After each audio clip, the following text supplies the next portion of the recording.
మరి ఉదయకాల సమయమున దేవుడు అద్భుతమైన రీతిలో మరి యొక్క పునరుద్ధాన దినం మనకి అనుగ్రహించాడు.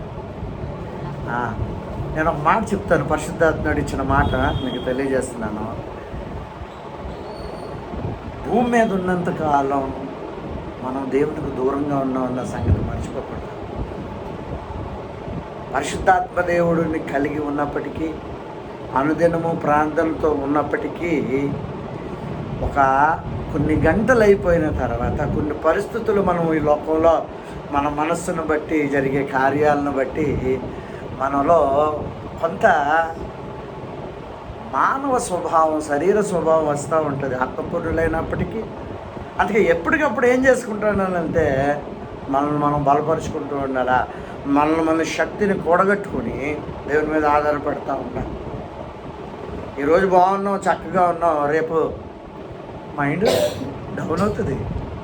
డౌన్ అంతా అయినంత మాత్రాన సాతాను చెప్తాడు నువ్వు దూరంగా అయిపోయి నమ్మద్దు. అది కొడుకు తప్పు చేసిన కొడుకు తండ్రికి దూరంగా ఉన్నా తండ్రికి పెట్టే అవి విషయం జ్ఞాపకం చేసుకోవాలి. అర్థమవుతుందని చెప్పేది. కాబట్టి మనకు మూడు మారుతూ ఉంటుంది రోజు రోజుకి. ఒక్కొక్క రోజు ఒక్కొక్కలాగా ఉంటాం. అలా ఉండబోతే మనిషే కదా, అదొక రాబోట్ అయిపోద్ది. రాబోట్ అంటే తెలుసా? రాబోట్కి మనస్సు ఉండదు, భావాలు ఉండవు. మనుషులకే ఉంటాయి, ఆత్మ ఉండదు. కాబట్టి మనుషులు కాబట్టి హెచ్చుతగ్గులు ఉంటాయి. ఎందుకు రాయబడింది పాట? బలహీన సమయములో నీ బలము ప్రసాదించుము అని ఎందుకు రాయబడిందంటే, మనుషులు బలహీన పడతారు.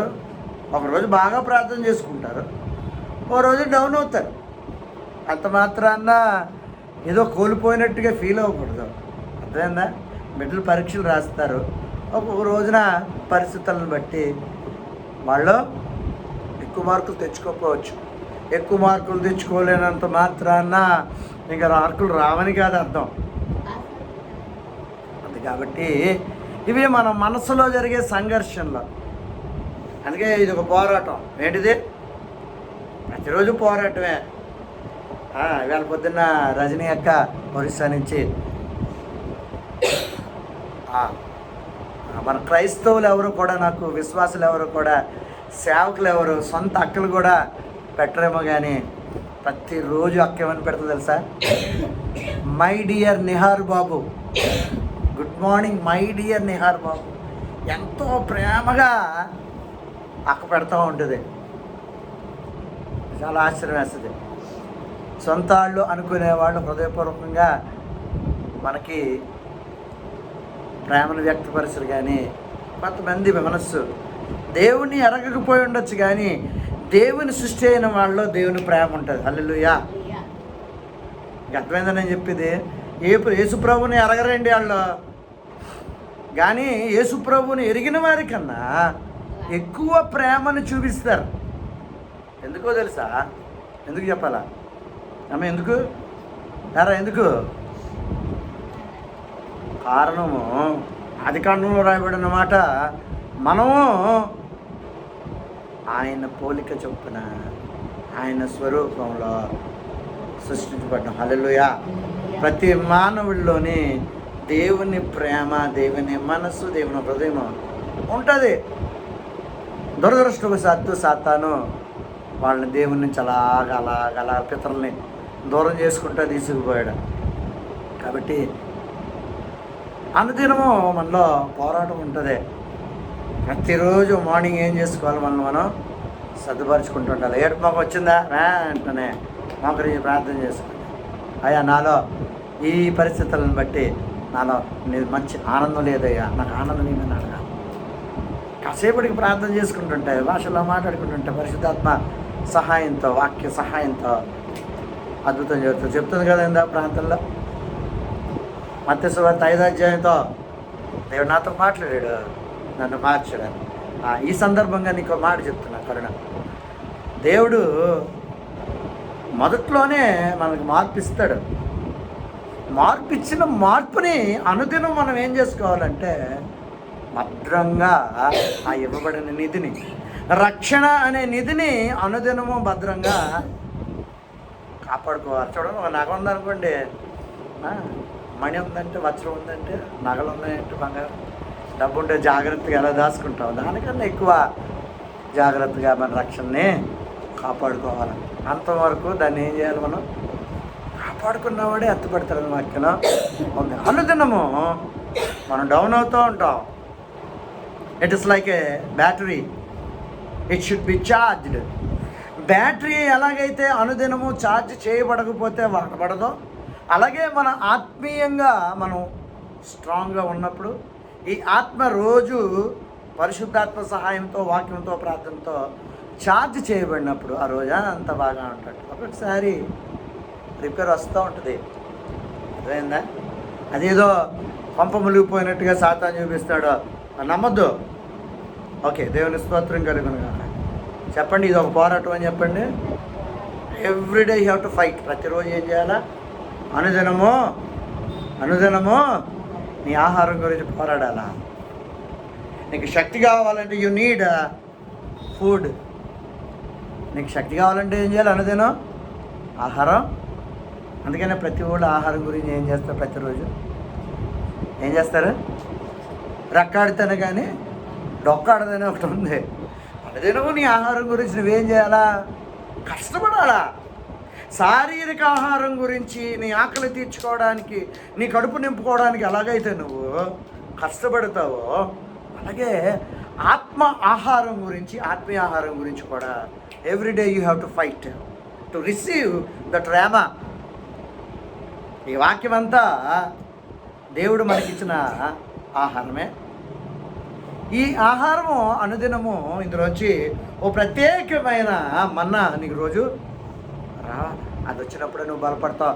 బలపడినప్పుడే శక్తివంతంగా ఉంటావు. నువ్వు శక్తివంతంగా లేవంటే ఈరోజు తీసుకోవాల్సిన ఆహారాన్ని నువ్వు ఇంకా పొందుకోలేదని అర్థం. హల్లెలూయా. ఆకలేస్తుందమ్మ. పొద్దున్న ఏం చెప్పానంటే, అమ్మ ఆకలేస్తుంది, నిన్నంతా ఉపవాసంలో ఉన్నాం కదా మనం, ఆకలేస్తుంది, నాకు ఆహారం కావాలన్నాను. ఉప్మా చెయ్యమ్మ, తిందాం, త్వరగా అయిపోతుంది ఆదివారం అంటే ఉప్మా చేసింది. ఉప్మా తిన్నాక ఏమొచ్చింది? శక్తి. అలాగే మనకి ఆత్మకి శక్తి కావాలి. ఆత్మీయంగా మనం ఎదగాలి అన్నా, ఆత్మీయంగా మనం బలంగా ఉండాలన్నా, ఆత్మీయంగా స్థిరంగా ఉండాలన్నా, ఆత్మలో ఎదగాలన్నా ఆత్మకి ఏం కావాలి? శక్తి కావాలా. ఆత్మకి శక్తి ఏంటి? This word. చాలామంది ఏదో వాక్యం చదివేసుకొని, ఈ వాక్యాన్ని చదివేసుకొని శక్తిని పొందేసాం అనుకుంటారు. That's wrong. ఈ వాక్యములోంచి ఓ ప్రత్యేకమైన మాట దేవుడు నీతో మాట్లాడే ఒక అనుభవం ఉండాలా. అది చాలామందికి ఉండదో.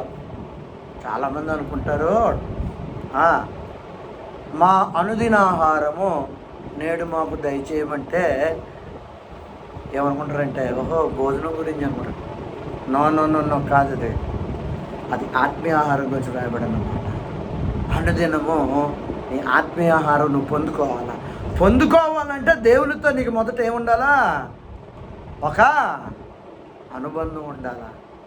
యేసయ్యతో నీకు పరిచయం ఉండాలా. యేసయ్యతో పరిచయం ఉన్నప్పుడు, నువ్వు ప్రార్థన చేసినప్పుడు, నువ్వు మాట్లాడినప్పుడు ఆయన నీకు వాక్కునిస్తాడు. ఆ రోజు కావలసిన ఆ మాట నీకు ఇచ్చినప్పుడు నువ్వు బలపడతావు, ఆత్మీయంగా స్ట్రాంగ్ అవుతావు. మన పరిచయంలో జరిగేది అదే. ఆరాధన చేస్తూ ఉండగా, ప్రార్థన చేస్తుండగా సడన్గా ఫ్రాక్షన్ ఆఫ్ సెకండ్లో పరిశుద్ధాత్మడు ఒక మాట మనకు అనుగ్రహించగానే అప్పటి వరకు కురుగిపోయిన మనసు ఒక్కసారి ఏమవుతుంది? శక్తిని పొందుకుంటుంది. ఇది అనుదినము ప్రతి వ్యక్తి రక్షణ పొందేను అని చెప్పుకునే వ్యక్తి, పాప విమోచన పొందుకున్నాను, రక్షణ అనుభవం కలిగి ఉన్నాను అని చెప్పుకున్న ప్రతి వ్యక్తి కూడా పొందుకోవలసిన ఒక ప్రక్రియ. హల్లెలూయా చెప్పండి. దేవునికి స్తోత్రం కలుగునుగాక. హల్లెలూయా. వాక్యంలో ఒక మాట పొద్దున్నుంచి నిన్నటి నుంచి నన్ను కలిచివేస్తుంది. ఎందుకంటే నేను గొప్పవాడిని చెప్పుకోవట్లేదు, నాకు అన్నీ తెలుసని చెప్పుకోవట్లేదు, ఒక విషయం నేను నేర్చుకున్నాను, ఏదన్నా వాక్యం మనకు తెలిసినప్పుడు ఆ వాక్యాన్ని ఇతరులకు పంచాలి. వాక్యం ఏం సెలవిస్తుందంటే, నువ్వు వెలిగింపబడిన తర్వాత ఇతరుల్ని నువ్వేం చేయాలా? వెలిగించాలా. ఇది దేవుని యొక్క ఉద్దేశం. అందుకే ఏం రాయబడింది మత్తయి సువార్తలో, దీపము వెలిగించి కొంచెము కిందనైనను మంచము క్రిందనైనను ఉంచరు, కానీ అది అనేకులకు వెలుగునివ్వడానికి దీపస్తంభం మీదనే ఉంచుతారనే ఒక మాట వ్రాయబడి ఉంది. కాబట్టి నువ్వు వెలిగింపబడినప్పుడు ఇతరుని వెలిగించాల. దేవుడు నీకు కొన్ని విషయాల్ని బయలుపరుస్తాడు. ఎందుకు నీకు బయలుపరుస్తాడు అంటే, to teach to someone, to tell someone. నీకు రక్షణ ఇచ్చినప్పుడు ఈ రక్షణ యొక్క విలువను, రక్షణ యొక్క అనుభవాన్ని, రక్షణ వలన పొందిన అనేక అనుభవాల్ని, ఆశీర్వాదాలని రక్షణ పొందిన వారికి నువ్వు పంచుకోవాలన్నది దేవుని యొక్క ఉద్దేశం. హల్లెలూయా. కాబట్టి నువ్వు కృంగిపోలేదనుకో, నువ్వు ఒక రాయవని అర్థం. నువ్వు బాధపడలేదంటే నువ్వు ఒక రప్పవని అర్థం. నువ్వు కృంగిపోతున్నావు, నువ్వు బాధపడుతున్నావు, నీకు నొప్పి కలుగుతుందంటే నువ్వు ఇంకా జీవించి ఉన్నావు, నువ్వు మనిషి అన్న సంగతి మర్చిపోకూడదు. అర్థమైందా? కాబట్టి యేసు ప్రభువులోకి నువ్వు వచ్చిన తర్వాత అనేకమైన గాయాలు జరుగుతూ ఉంటాయి. ఆ వ్యక్తిని గాయపరిచినప్పుడు నువ్వు గాయపడలేదు, అతని మీద వ్యతిరేకత కలగలేదు అని చెప్పావంటే నువ్వు అబద్ధం ఆడుతున్నావు అని వాక్యం సెలవిస్తుంది. Because we are flesh. కాబట్టి కొన్ని క్షణాల్లోనే ఆమె క్షమించేస్తాం, కొన్ని క్షణాల్లోనే బాధ నుంచి దేవుని దగ్గర పరిశుద్ధాత్మ సహాయంతో ఉపశమనం పొందుకుంటాం. ఉపశమనం మనము పొందుకుంటాం. కాబట్టి బాధ కలుగుతుంది. బాధ కలిగినప్పుడు ఏం చేయాలా? దేవుని దగ్గర ఓదార్పు పొందుకుంటాం. ఆనందంగా ఉన్నప్పుడు ఏం చేయాలా? పాటలు పాడుకుంటాం. కష్టాల్లో ఉన్నప్పుడు ప్రార్థన చేసుకుంటాం. These are the things. ఇలాంటి విషయాలన్నీ మనము చేసుకుంటూ ఉంటాం. కాబట్టి బలహీన పడతాం. అందుకే పౌలు ఏమన్నాడు? నేను ఎప్పుడు బలహీనుడనో అప్పుడే నేను నా బలహీనతలో ఆయన బలం ఏమవుతుంది అంటే, నువ్వు బలహీనంగా ఉన్నప్పుడు, నువ్వు స్ట్రాంగ్గా ఉన్నంతసేపు దేవుడు చూస్తూ ఉంటాడు. నీ ఆత్మీయ జీవితం బాగానే వెళ్తుంది, ఒకసారి వీక్ అయినప్పుడు ఆయన వచ్చి ఆ వీక్ సమయంలో జాగ్రత్తగా వినండి. బలహీనమైన క్షణములో ఉన్నప్పుడు జరిగిన విషయాలను పట్టుకొని జాగ్రత్తగా వినాలా. పరిశుద్ధాత్ముడు చెప్పిన మాట, నువ్వు బలహీనమైనప్పుడు ఆ బలహీన క్షణములో, ఆ సమయంలో నీకు కలిగే తలంపులు అనేకమైనవన్నీ కూడా తీసుకొని అవి పెట్టే సాతానే, ఆ తలంపులు పెట్టే సాతానే, ఆ వ్యతిరేక తలంపులు, కీడు తలంపులు పెట్టేది సాతానే. ఆ తలంపులు మళ్ళీ మన ముందుకే తీసుకొచ్చి నువ్వు బలహీనమైనప్పుడు నువ్వు ఇలాగ ఆలోచించావు, అందుకని నువ్వు దేవుల్లో సరిగ్గా లేవు అని చెప్తాడు. జాగ్రత్తగా గమనించుకోవాలి. ఆత్మీయంగా ఎదుగుతున్నప్పుడు పరిశుద్ధాత్ముడు అన్ని నీకు బయలుపరుస్తూ ఉంటాడు. కాబట్టి బలహీనమవుతాం, కానీ బలపరిచే దేవుడు మనతోనే ఉంటాడు. హల్లెలూయా చెప్పండి. ఎప్పుడైతే నువ్వు బలహీనమవుతావో ఆయన వస్తాడు. నేను చాలాసార్లు గమనించింది ఏంటో తెలుసా? హోల్ నైట్ ప్రేయర్ చేస్తున్నప్పుడు కొంచెం కష్టమే. వారం హోల్ నైట్ ప్రేయర్ చేయడం అంటే మరి నాకు కొంచెం కష్టంగానే ఉంటుంది. ప్రతిసారి అనుకుంటూ ఉంటాను, రాత్రి ప్రార్థన చేసుకునేటప్పుడు, అయ్యా నేను నిలబడగలనేమోనయ్యా, నిలబడలేనేమోనయ్యా అని అనుకుంటా. Because I'm a man. నేను మనిషిని కాబట్టి, శరీరం బలహీనం కాబట్టి నేను అనుకుంటూ ఉండను. కానీ నేను ఎప్పుడైతే అస్సలు ఈవేళ చెప్పలేను అనుకున్న రోజున, అన్ని రోజుల కన్నా రోజు బాగా చెప్తాను. దేవుడికి స్తోత్రం కలుగునుగా. అన్ని రోజుల కన్నా దేవుడు ఆ రోజున బలంగా వాడుకుంటాడు. అనేక మంది సాక్ష్యాలు చెప్తారు. ఏం చెప్తారు సార్? అయ్యగారండి మిమ్మల్ని ఈ రోజున దేవుడు ఇంకా బలంగా వాడుకున్నాడండి. ఓ ప్రత్యేకమైన సందేశాలు, ప్రత్యక్షతలు దేవుడు మీ ద్వారా మాతో మాట్లాడారండి అని అనేక మంది చెప్పుకోవటం నేను వింటాను. సో బలహీనం అవడం నీ మేలుకే. హల్లెలూయా. కాబట్టి మనస్సు అన్నది ఒక భయంకరమైన ఒక మనసుని దేవుడు మనలో పెట్టాడు. ఈ మనసే మనల్ని కొంచెం తప్పు త్రోవ పట్టిస్తుంది. అందు గురించి నేను never focus on the mind. నీ మనస్సు మీద ఆధారపడి ఏది చేయకో. నువ్వు చేసే ప్రతి దాన్ని వాక్యంతో సరిపోల్చుకో. అంతకన్నా గొప్పది ఏదంటే పరిశుద్ధాత్మ దేవుడే నీతో ఉన్నాడు. ఆయన నీలో ఉండును, నీతో ఉండును, నీలో ఉన్న పరిశుద్ధాత్మ దేవుడు నువ్వు అడిగితే చెప్తాడు. అన్నీ ఆయన మాట్లాడే దేవుడు. సమస్తమును ఆయన నీకు అడగాలంతే. The problem when you get upset, నువ్వు అప్సెట్ అయినప్పుడు, బాధ కలిగినప్పుడు పరిశుద్ధాత్మ దేవునితో మాట్లాడటం మానేస్తాం. అర్థమవుతుంది? నీకు అర్థం లేదా? ఇక్కడ మనం బాధ కలిగినప్పుడు పరిశుద్ధాత్మ దేవుడితో మనం మాట్లాడాలి. నాకు బాధ కలిగినప్పుడు ఇటీవలే ఒక మనీ మ్యాటర్స్లో తప్పనాదే, షూటీలు ఉండకూడదు, మధ్యవర్తిగా ఉండి ఇప్పించకూడదు. ఇప్పించినప్పుడు అవతల వాళ్ళు మోసం చేయడానికి ప్రయత్నించినప్పుడు, లేకపోతే డబ్బులు కట్టనప్పుడు బాధ కలుగుతుంది. బాధ కలిగినప్పుడు నాకు బాధ వచ్చేసింది. బాధ వచ్చిన తర్వాత నేనేమన్నానో తెలుసా? నేను ఒకటే అన్నాను, ఆయనతో మాట్లాడుతున్నాను. నువ్వు డీల్ చేయను. ఇంకా నీ కేసుని, నీ బాధని, నీ సమస్యని ఇమ్మీడియట్గా ఆయనకి అప్పగించినప్పుడు ఆయన వాక్యం ఏముంది? ఈ భారాన్ని నా మీద ఏంట వాక్యం?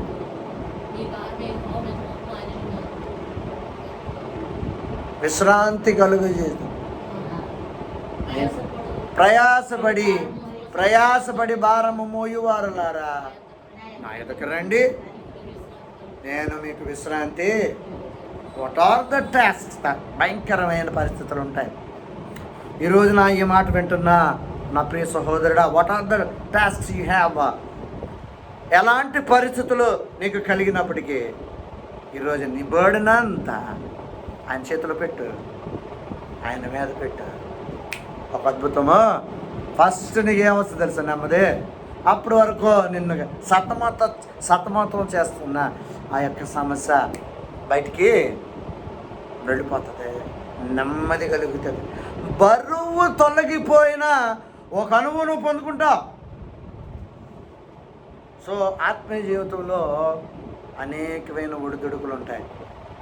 పరిశుద్ధాత్మతో నింపబడిన తరువాత ఒడిదుడుకులు ఇంకా ఎక్కువ అవుతాయి కంపేర్ విత్ అదర్ పీపుల్.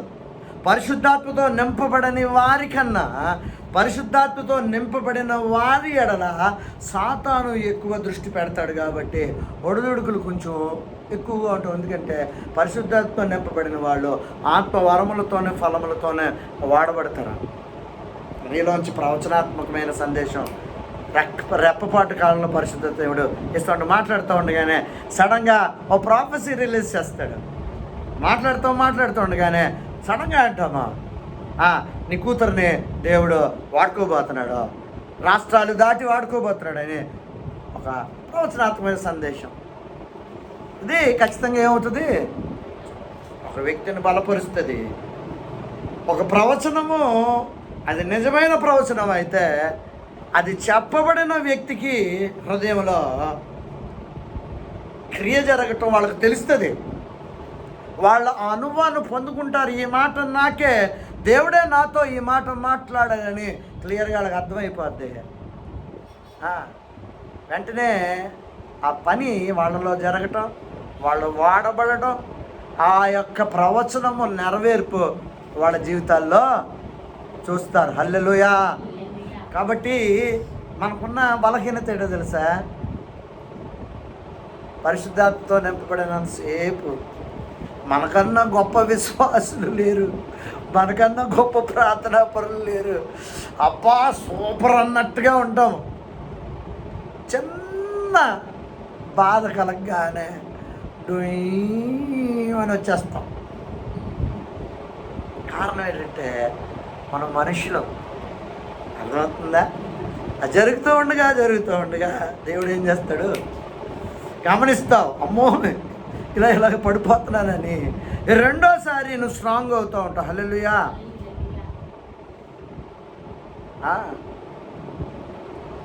ఓడిపోవడం జరిగినప్పుడు అది నువ్వు గెలవడానికి అనేకమైన ఉపాయాలు నీలో క్రియేట్ చేస్తాయి. హల్లెలూయా.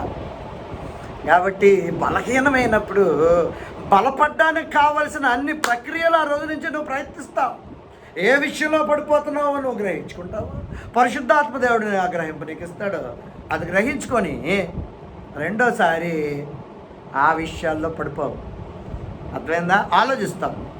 సాధారణంగా ఫైనాన్షియల్ మ్యాటర్స్లో చాలా కేసులు ఏంటో తెలుసా, అమాయకంగా బలైపోతారు. వాక్యం తెలియక. వాక్యం తెలిసిన నాలోటోళ్ళు కూడా కొంచెం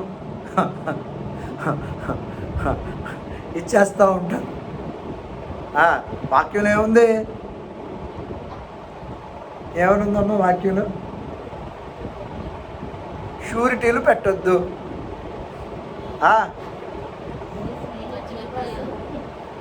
షూరిటీలు పెట్టద్దు అని ఉంది. ఇతరుల గురికి నువ్వేం చేయకూడదంట. దానికి ఒక మంచి మాట ఉంది.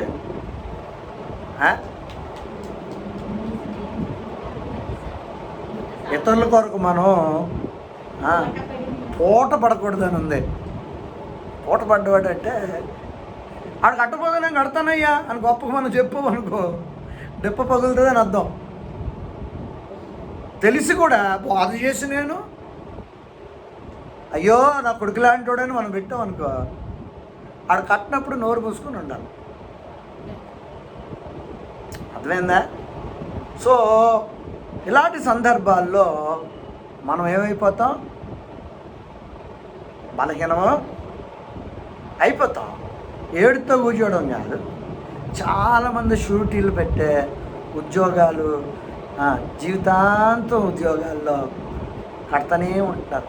ఆడు షూరిటీ పెట్టేసుకొని డబ్బు తీసుకొని పోతాడు, మధ్యలో ఇరికించేసి. జాగ్రత్తగా ఉండాలి ఫైనాన్షియల్ మ్యాటర్స్లో. ఇప్పుడు తెలిసింది అనుకో, అనుభవం వచ్చింది, రెండోసారి సంతకం పెట్టమంటే పెడతావా?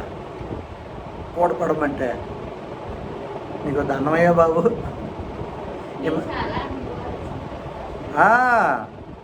కాకపోతే నేను జాగ్రత్తగా ఉంటాను, చాలా జాగ్రత్తగా ఉంటాను. నేనేమో నష్టపోలా. అర్థమైందా? తీసుకోవాల్సిన జాగ్రత్తలే తీసుకున్నా. ఇప్పుడు అవతల వ్యక్తే గింజుకుంటాడు అంతే. నీకు అర్థమైందా? ఇచ్చినందుకు నేనేమో నష్టపోలా. కాకపోతే ఏంటంటే ఒకేసారి వాళ్ళు కట్టకపోతే అది బాధ కలుగుతుంది. అయ్యో మనం ప్రేమించామే, నీ అవసరానికి నేను ఆదుకున్నానే, నువ్వు దేవుని బిడ్డవే, నువ్వు అలా చేసేవే అని బాధ కలుగుతుంది. నాలో ఘర్షణ ఏంటో తెలుసా? నాకు దేవుడు ఈ రోజున ఈ సందర్భంగా నాకు నేర్పేది ఏంటంటే, ఆ వ్యక్తి నిన్ను బాధ పెట్టినా అతన్ని ద్వేషించుకో. అతన్ని నువ్వు ఏం చేయకూడదు, ఎప్పట్లాగే మాట్లాడాను అనిపింపు నీకు కావాలా? అదే ఉండదు మనలో. అదవుతుందా? అదే మన చేత ప్రాక్టీస్ చేస్తాడు. 2 రోజులు బాగా గించుకుంటాం, కొట్టుకుంటాం. అలాగనే సార్ ఎలా చేశారు, అలా చేశారు, ఇలా చేశారు. అలా అనుకోకపోతే నువ్వు మనిషివే కాదు. కాకపోతే త్వరితంగా బయటకు వచ్చేస్తాం. జ్ఞానం పెరిగి కొద్ది కొన్ని డీల్ చెయ్యవు, ఫైనాన్షియల్ మ్యాటర్స్ డీల్ చెయ్యవు. వాళ్ళు రాగానే దండం పెట్టేసి ఏం చెప్తావు?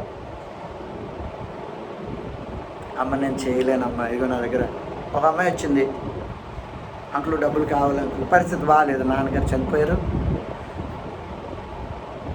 ఈ అమ్మాయికి ఉద్యోగం రావాలా, ఆ నాన్నగారు ఉద్యోగం, గవర్నమెంట్ ఉద్యోగం, రావాల్సిన డబ్బులు రాలేదు, పరిస్థితులు బాగాలేవు. వచ్చింది కొన్ని డబ్బులు ఇచ్చాను, ఒకసారి వచ్చింది డబ్బులు ఇచ్చాను, ఒకసారి వచ్చి 15,000 అడిగింది. నా దగ్గర నిజంగా లేవు. నేను అన్నాను అనమాట, అమ్మా అంకుల్ 15,000 ఇచ్చేయండి, నేను ఇస్తానన్నాను. నేను ఇచ్చే పరిస్థితి కాదమ్మా, నా దగ్గర 5,000 ఉన్నాయి, పట్టుకో. ఇటీవల 5,000 ఉన్నాయి, పట్టుకో ఏంటి ప్రస్తుతం దాంతో మెయింటైన్ చేయి. ఉద్యోగం వచ్చే వరకు ఇల్లు మారద్దని చెప్పాలి.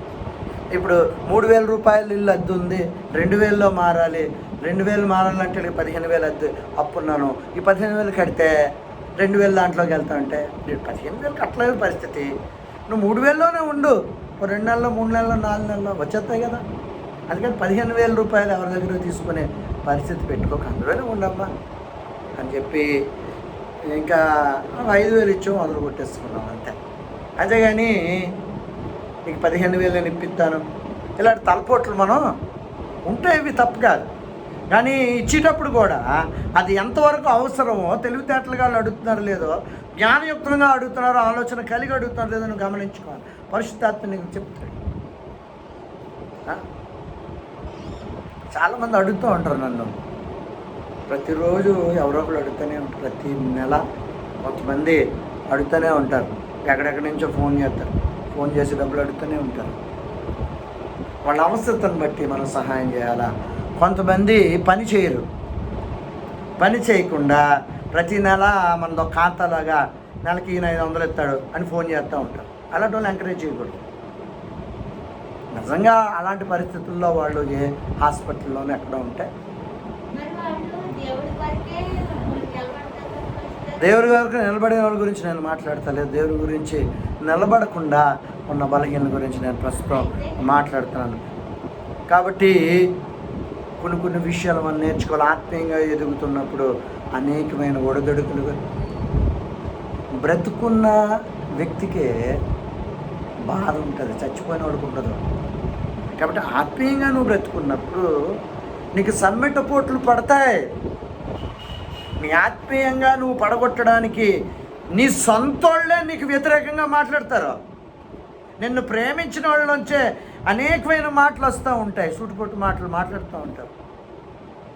కొన్ని మాటలు దేవుడు అలౌ చేస్తూ ఉంటాడు నువ్వు స్ట్రాంగ్ అవడానికి.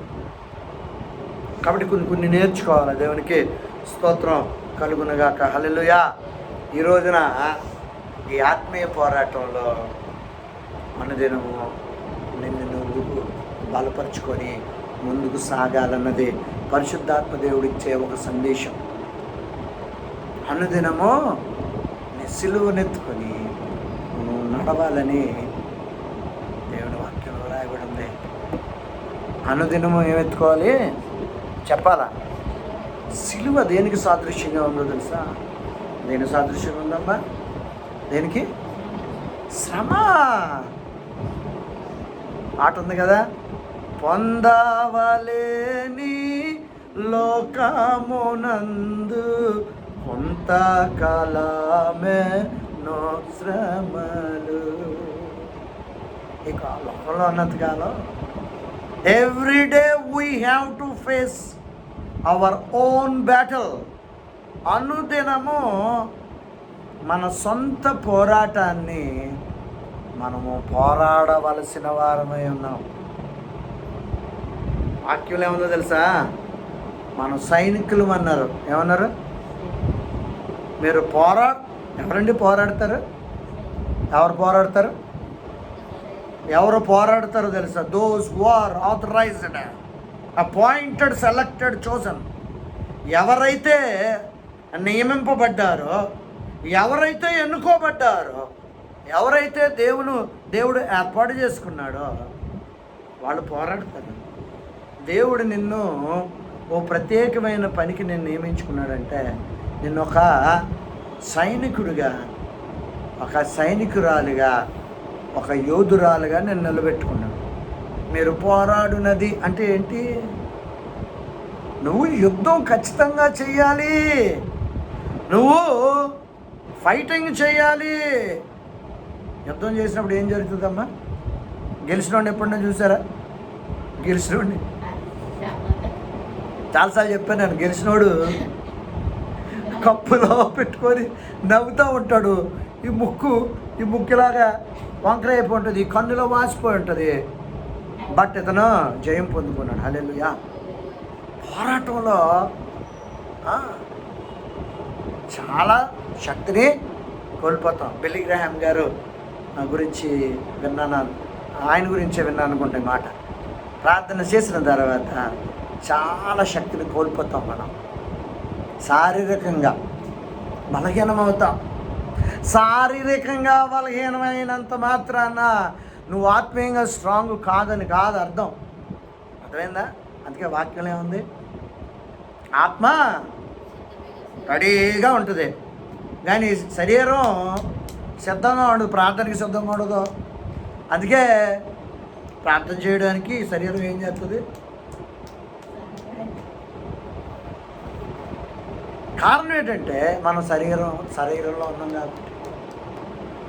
ఇవన్నీ అర్థం చేసుకోవాలా. ఏదో సాతాను పెడతాడు ఏదో తలంపు, నేను అలాగ అనేసారు, నేను ఎలా అనేసారు, నీ గుండెకాయ ఇలా పిండిసారు అంటాడు కదా. నీ గుండెకాయ పిండిసారు వాళ్ళు తెలుసా. నువ్వంటే వాళ్ళకి అస్సలు ఏం చెప్తాడో తెలుసా? అబద్ధం చెప్తాడు. ఏమైనా అబద్ధం చెప్తాడు? నువ్వంటే వాళ్ళకి ప్రేమ లేదు, నువ్వంటే వాళ్ళకి ఇష్టం లేదు, అందుకే నీ మీద ఇలాంటి మాట్లాడు. వాక్యంలో ఉంది, ఈరోజు జ్ఞాపకం చేసుకోవాలా. ఈ మాటలు వింటున్న మీరు, తండ్రి తను ప్రేమించు వారిని శిక్షిస్తాడన్న దేవుని స్తోత్రం కలుగుతుంది. ప్రేమ ఎక్కడుంటే సరిచేయడం అక్కడ ఉంటుంది, గద్దింపు అక్కడ ఉంటుంది. ఊరి మీద వెళ్ళివాడిని గద్దించడు, కొడుకునే గద్దిస్తాడు. ఊరి మీద వెళ్ళిపోయేవాడిని, రోడ్డు మీద వెళ్ళిపోయేవాడు ఆడు సుట్ట కాలితే నీకేటి, సుట్ట కాల్చపోతే నీకేటి. దాని గురించి పెద్దగా నువ్వు సీరియస్గా తీసుకో. ఎందుకంటే ఒకవేళ చెప్పినా అతను వింటాడో విండో తెలీదు. నీ బాధ్యత కాదు అది, అది వాళ్ళ తండ్రి బాధ్యత. నీ బిడ్డ కాలుస్తున్నప్పుడు నీ బిడ్డను ఏం చేస్తావు? నేను సిగరెట్ కాల్చినప్పుడు సామలకోట రైల్వే స్టేషన్లో సిగరెట్ కాలుతున్న మా నాన్నగారు వచ్చింది, అప్పుడు ఫటాలను పాల్గొడిస్తారంట. చాలా అసహించుకున్నాను మా నాన్నగారిని. అప్పుడు అట్లా చేసిన తప్పు మళ్ళీ మా నాన్నగారి మీద వ్యతిరేకంగా ఇష్టం లేదంతే. ఎందుకంటే మన క్రియలు మంచి కానప్పుడు మంచి క్రియలు చేసే వాళ్ళతో మనం పొత్తు కలిగి ఉండలేము. అదవుతుందా? కాబట్టి శిక్ష మనల్ని ఏం చేస్తుందంటే సరిచేస్తుంది. గాయం ఏం చేస్తుందంటే అంతరంగంలో వచ్చి గుణపరుస్తుందని వాక్యంలో ఉంది. కాబట్టి ఈ మాటలు వింటున్న నీవు శిక్షను ఉపేక్షించొద్దు. శిక్షను ఉపేక్షించువాడు నష్టపోతాడు, నాశనమైపోతాడని వాక్యంలో ఉంది. కాబట్టి నిన్ను ప్రేమించి ఒకరు గద్దించినప్పుడు అది నీకు మేలుకరం. దావీదేమన్నాడో తెలుసా? అభిషక్తులు నన్ను గద్దించడం తైలాభిషేకం అంటే ఆయన శిక్షించడం నాకు మంచిది నా ఆత్మీయ జీవితానికి. నిన్ను నువ్వు దావీదులాగా చెప్పుకోవటం మొదలు పెట్టాలి. ఏమని చెప్పుకోవటం మొదలు పెట్టాలి అంటే, ఎవరన్నా దైవజనులో నన్ను గద్దించాలా, ఎవరన్నా పెద్దలు నన్ను కొట్టి సరిచేయాలా, అలాంటి మనసుని నాకు ఈ ప్రభువా అని ప్రార్థన చేసుకోవాలి దావీదులాగా. కానీ మన మనసు ఏం చెప్తుంది? మన మనసుకి సాతాను ఏం చెప్తాడంటే, దురాత్మ శక్తులు ఏం చెప్తాడు?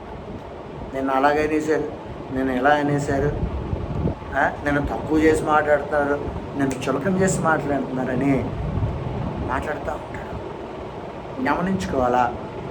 నీ మేలు కోరి ఇతరులు నిన్ను గద్దిస్తున్నప్పుడు, నిన్ను శిక్షిస్తున్నప్పుడు దాన్ని వ్యతిరేకంగా తీసుకోవద్దు. అది నీ మేలుకే. హల్లెలూయా చెప్పండి. ఇవి ఆత్మీయంగా మనం ఎక్కడ మోసపోతామో అవి మనం తెలుసుకోవాలా.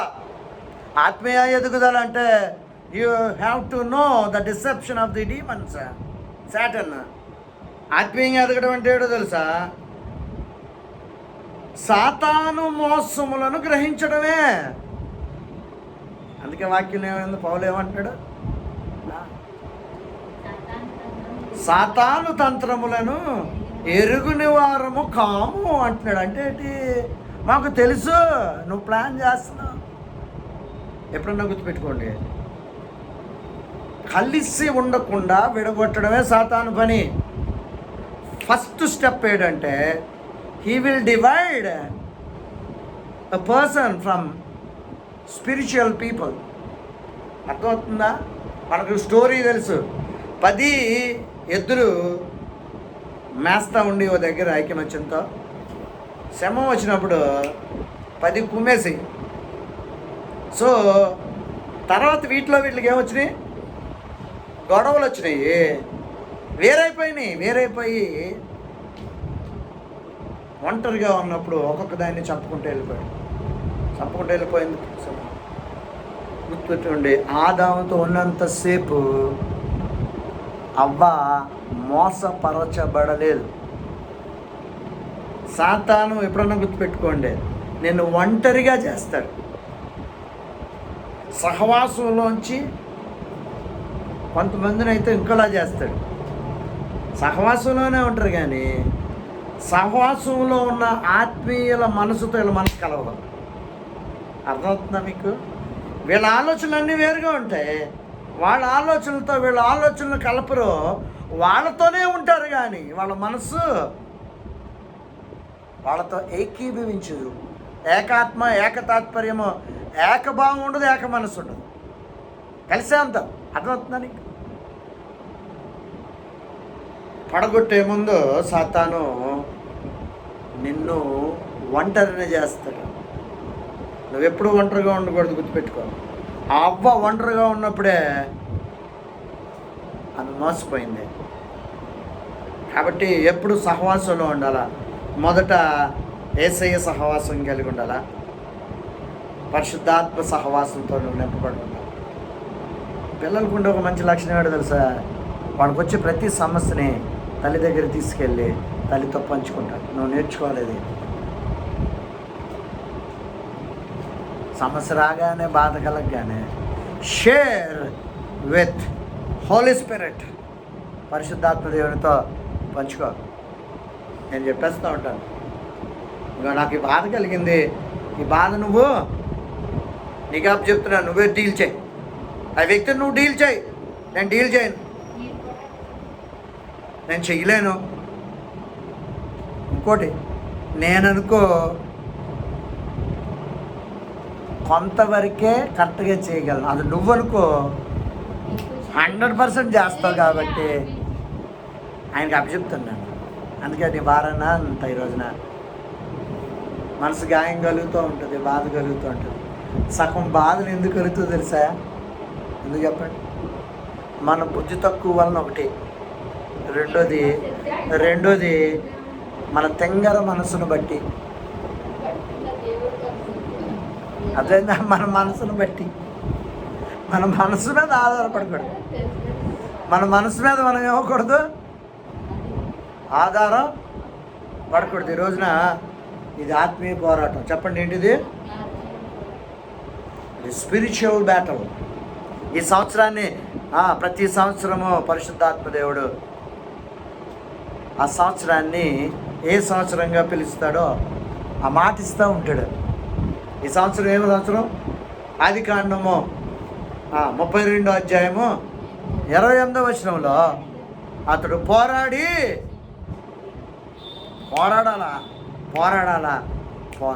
ఎప్పటి వరకు పోరాడాలి? గెలిచేంత వరకు పోరాడాలి. యుద్ధం అన్నది మధ్యలో మానేసేది కాదు, అంతవరకు చేసేదే పోరాటం, గెలిచే వరకు చేసేదే పోరాటం. కొంతమంది పోరాడి మధ్యలో ఆపేస్తూ ఉంటారు. హల్లెలూయా. పోరాడాలా. నువ్వు ఆత్మీయంగా ఏం చేయాలా? పోరాడాలా. ఇది శరీరంతో పోరాడేది కాదు. ఇది శరీర శ్రమ వల్ల కాదు, నీ ఆత్మలో నువ్వు తీవ్రత కలిగి ఉండాలి. మోకరించలేకపోతే కూర్చొని ప్రార్థన చేయి. బలహీనమైపోయావు అనుకో, నువ్వు బలహీనం అయిపోయావు కాబట్టి, మోకాళ్ళ మీద నువ్వు ప్రార్థన చేయలేదు కాబట్టి నీ ప్రార్థన వినపడదు అని కానీ ఎవరన్నా చెప్తే నమ్మకండి. ఓపుకుండి ప్రార్థన చేయగలిగినప్పుడు చెయ్యి. చాలాసార్లు నేను మంచం మీద ఉన్నప్పుడు సడన్గా పరిశుద్ధాత్మ అంటాడు, దిగి ప్రార్థన చేయి, మోకలే అంటాడు. ఒక ప్రత్యేకమైన మాట దేవుడు చెప్పేటప్పుడు మోకరించి ప్రార్థన చేసే ఒక అనుభవంలోకి తీసుకెళ్తాడు. మరి ఎంతమందికి ఉందో మీకు ఆ అనుభవం తెలియదు, కానీ మంచం మీద ఉన్నానే కింద దింపుతాడు పరిశుద్ధాత్మ, నీళ్ళ మోకరించి అంటాడు. మోకరించి ప్రార్థన చేసినప్పుడు అనేకమైన విషయాలు దేవుడు అక్కడ మాట్లాడడం, అనేక విషయాలకు జవాబులు ఇవ్వడం మనకు తెలుస్తుంది. ఒకవేళ ఓపిక లేదనుకోండి, పడుకునే ప్రార్థన చేయండి, తప్పేం కాదు. నీ మనసు ఏంటో ఆయనకి తెలుసు. బద్దగించి చేయొద్దు, అర్థమవుతుందా? బద్దగించి చేయొద్దు, కానీ చేయగలిగినప్పుడు శక్తి వంచన చేయకుండా చేయాలి. వాక్యం ఏమో తెలుసా? పూర్ణ బలముతో.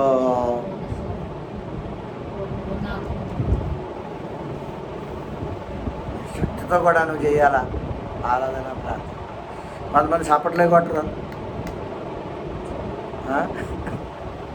మరి ఎలాగా సాతాను వీళ్ళని పడగొడతాడో. అసలు ఆనందం వెలిగితే మనుషులు చప్పట్లే కొడతారు ఫస్ట్. ఎవరికన్నా ఆనందం వెలిగితే పిల్లల్ని చూడండి, ఎవడన్నా 6 కొడితే ఇలా ఉంటారా? నీ ఆనందాన్ని వ్యక్తం చేసే ఒక ప్రక్రియ ఏంటంటే చప్పట్లు కొట్టేయకూడదంట, మ్యూజిక్ వాయించనేయకూడదంట. దురాత్మతో నింపబడిన ఈ యొక్క సిద్ధాంతాలు వాక్యానుసారం కానే కాదు.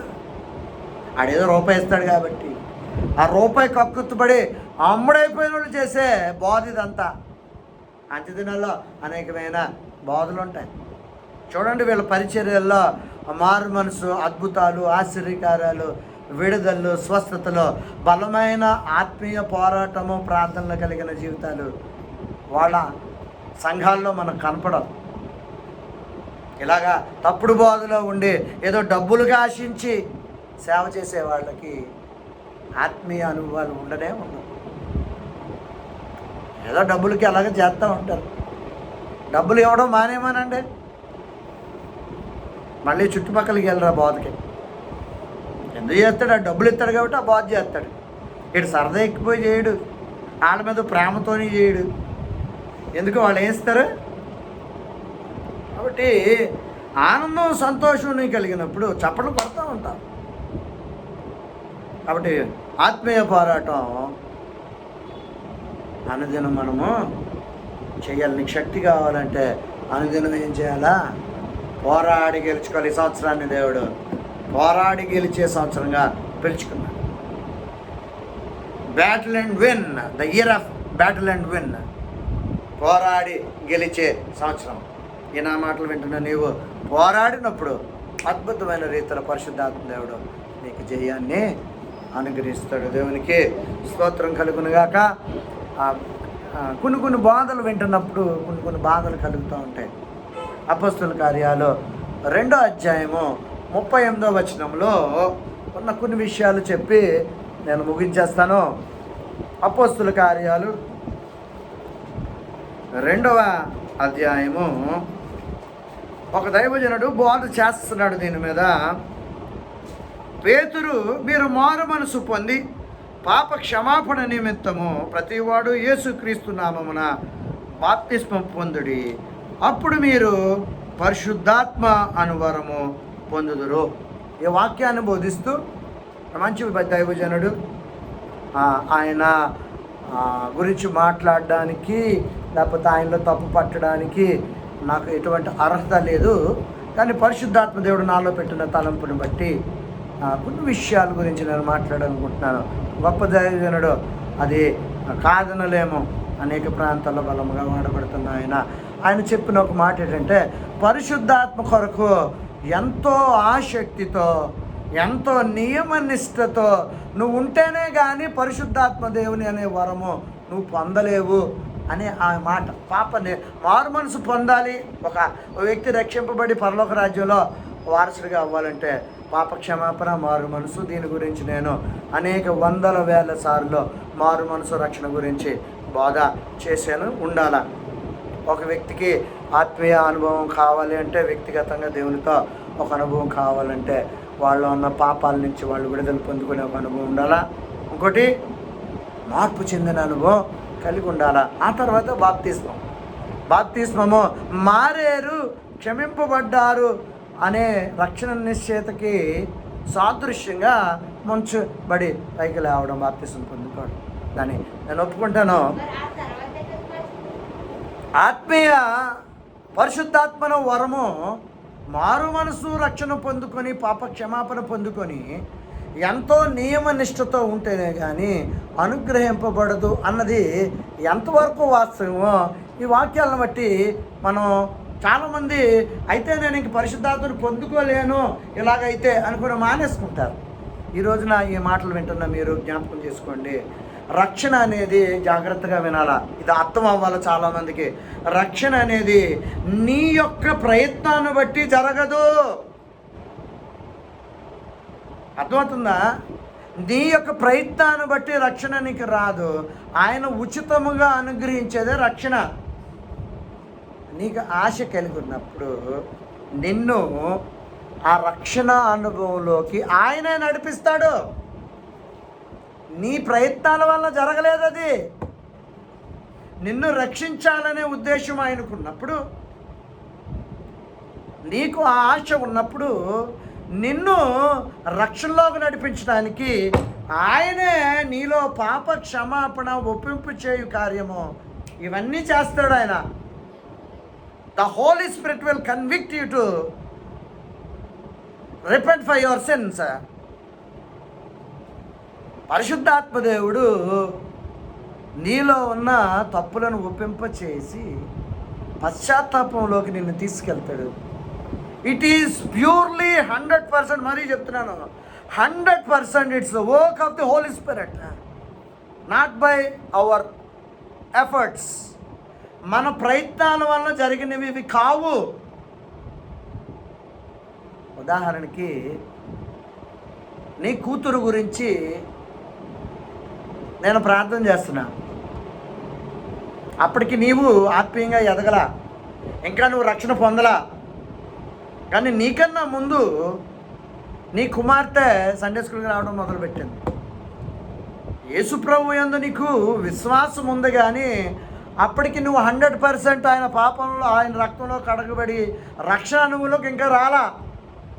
ప్రక్రియలోకి స్టార్ట్ అయింది బండి, కానీ నీ కుమార్తె కనెక్ట్ అయ్యి ఉంది. అప్పటికి దేవుని యందు ఆసక్తి కలిగి ఉంది.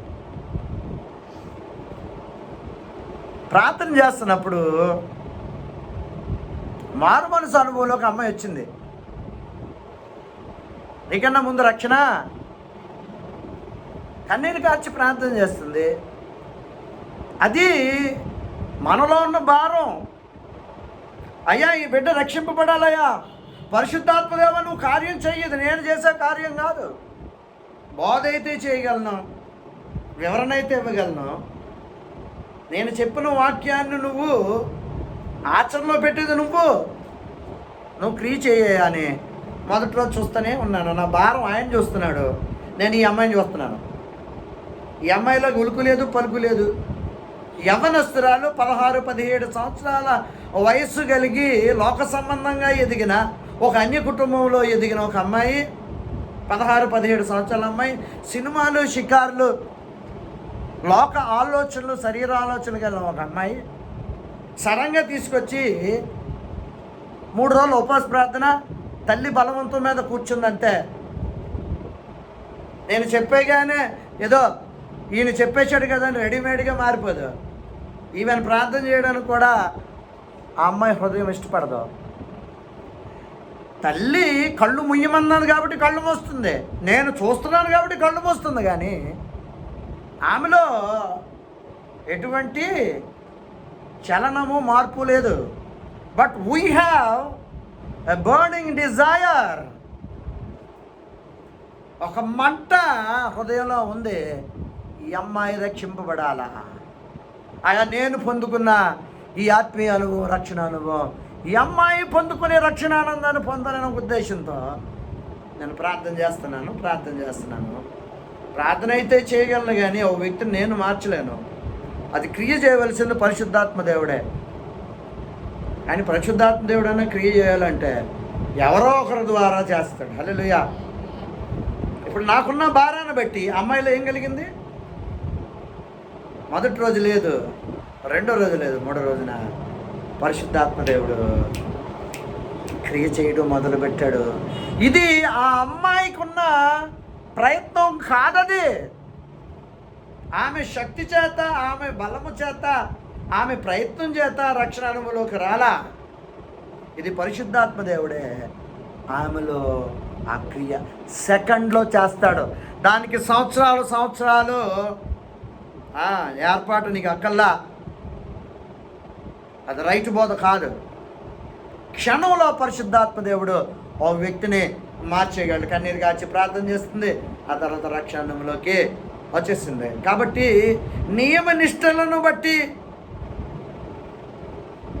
మారు మనసు అనుభవం పొందుకోవాలి. అది ఆయన చేస్తాడు. It is a free gift. రక్షణ అనేది ఉచితముగా ఇవ్వబడిందని వాక్యంలో రాయబడింది.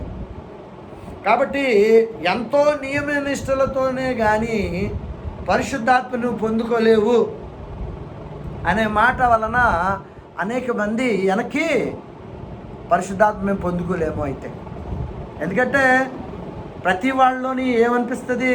నేను తప్పు చేశాననే భావన ఉంటుంది. ఈ భావన ఉన్నప్పుడు నువ్వు పరిశుద్ధాత్మను పొందుకోలేవు. ఇక్కడే చాలామంది పొందుకోలేకపోతున్నారు. కారణం ఏంటంటే ఇలాంటి బోధల వలన కొంతమంది పొందుకోలేకపోతే. ఇది కార్యం ఆయన చేసే కార్యము. మేము వెళ్ళిన అనేక ప్రాంతాల్లో ప్రార్థన చేయటం మొదలుపెట్టగానే పరిశుద్ధాత్మతో నింపబడి పశ్చాత్తాపడి ప్రవచనాలు చెప్పిన వాళ్ళు కూడా ఉన్నారు. అపొస్తలుల కార్యంలో రాయబడింది, పౌలు వాళ్ళ మీద చేతులు ఉంచగా వాళ్ళు భాషల్లో మాట్లాడి ప్రవచించారని ఉంది. కాబట్టి సెకండ్లో పరిశుద్ధాత్మ దేవుడు వాళ్ళని నింపుతాడు. దానికి సంవత్సరాలు నిరీక్షణ అవసరంలా.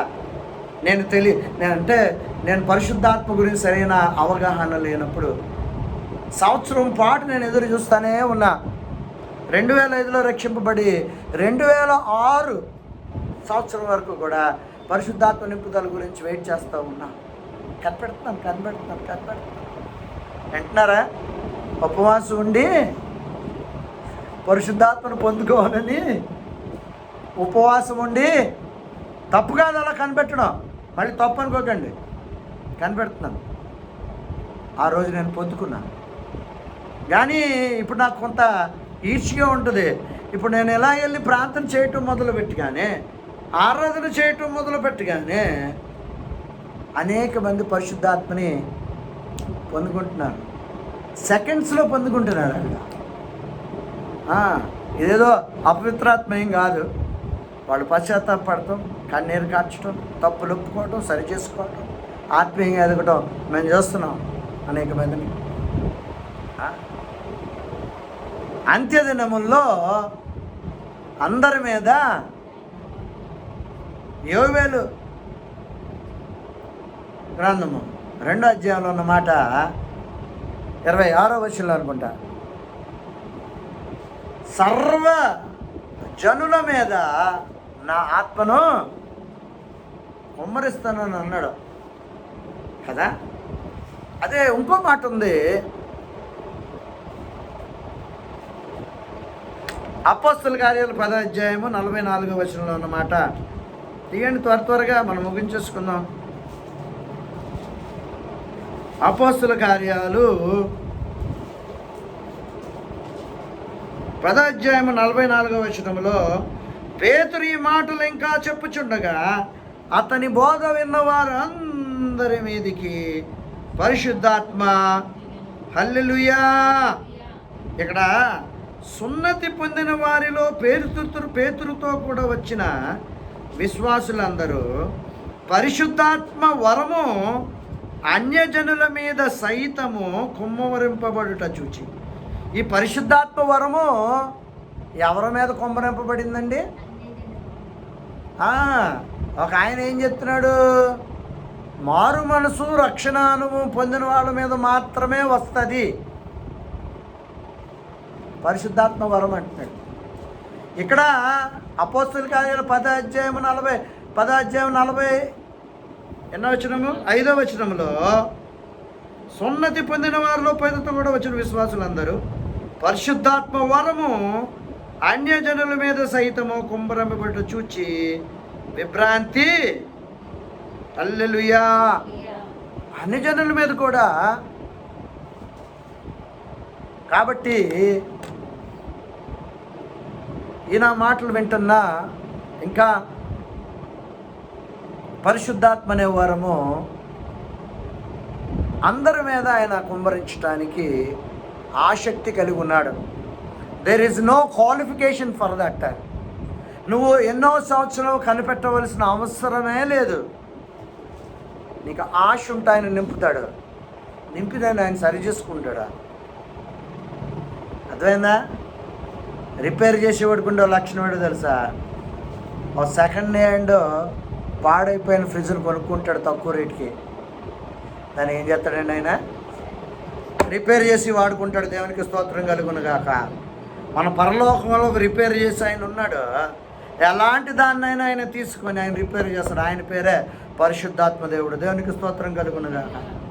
కాబట్టి నీవు పరిశుద్ధత కలిగి ఉంటే పరిశుద్ధాత్మతో నింపబడతాడు అన్న ఆ మాట మరి ఎంతవరకు రైటో ఈ వాక్యాన్ని బట్టి నీకు అర్థం అవ్వాలి. దేవునికి స్తోత్రం కలుగును గాక.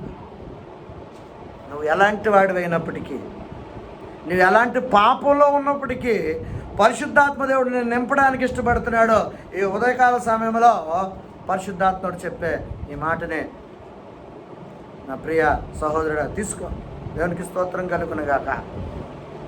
చాలామంది చేసే బోధన బట్టి క్రిటికల్ స్టేజ్లోకి చాలామంది వెళ్ళిపోతున్నారు. ఒక మీమాంస అయోమయ స్థితిలోనికి కొన్ని బోధనలు వెళ్ళిపోతున్నాయి.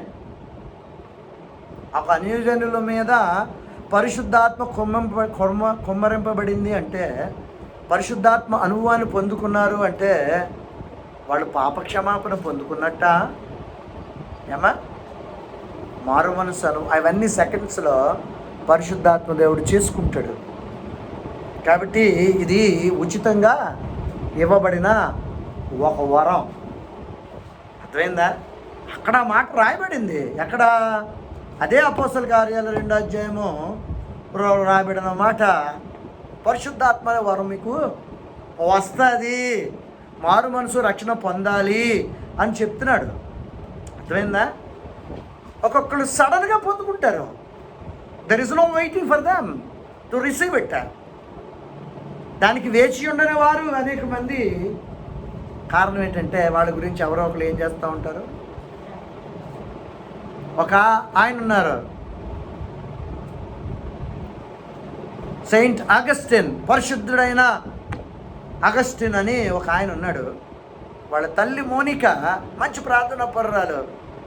కానీ ఈయన లోకరీత్యా భయంకరమైన బలహీనతలతో ఉన్నప్పుడు తల్లి చేసిన ప్రార్థన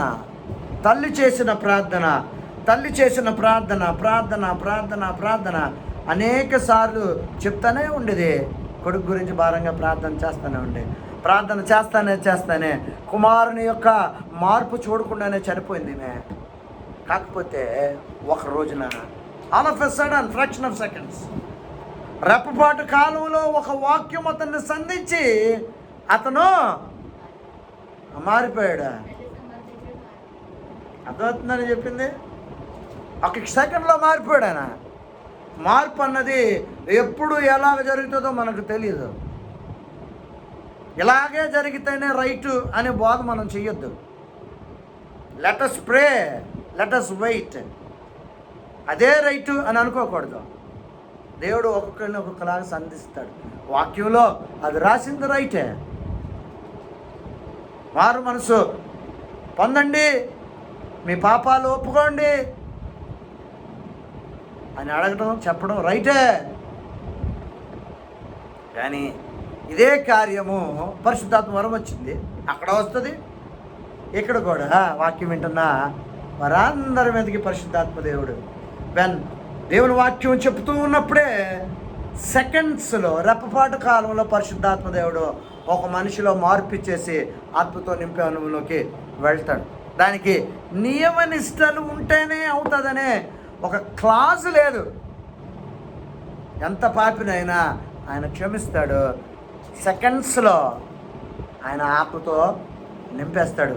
ఈ రోజున నా మాటలు వింటున్నా సహోదరుడా, ప్రియ సహోదరి, ఒకవేళ దేవుడు నేను సరిగా లేను కాబట్టి నన్ను నింపడేమో అని నువ్వు అనుకుంటే, ఈ రోజున పరిశుద్ధాత్మ నీతో మాట్లాడుతున్న మాట, నువ్వు ఆశపడుతున్నావు కాబట్టి ఆయన నేను నింపటం మొదలు పెడతాడు. అడిగంతే ఒక ప్రత్యేకమైన అనుభవంలోకి దేవుడు నిన్ను తీసుకెళ్తాడు. దేవునికి స్తోత్రం కలుగును గాక. దేవుడి కొద్ది మాటలు దీవించును గాక. ప్రార్థన చేసుకుందాం.